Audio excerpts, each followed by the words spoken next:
oso sinistuta daude, hau badoa, kontuz. Baita kontrako diskurtsoa ere, katastrofista, ez da? Euskarak ez du konponbiderik. Ez batetik, ez bestetik ez dugu zer egingo.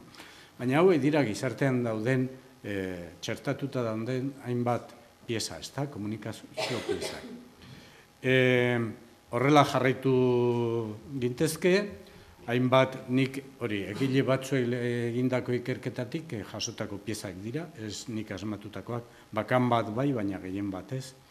Eta hor badaude komunikazio maila orokorrean zer landu, ez da? Euskara inposatzen ari da, Euskara ikastera derrigortzen, behartzen ari da, Euskara azkarregi berreskuratu nahi izan da, horrelakoak, ez da? Ondorioak, Euskararen komunikazioari pentsatu bat eta berritu bat emateko garaia da. Euskararen komunikazioa ongi landu eta planifikatu behar den kontua da.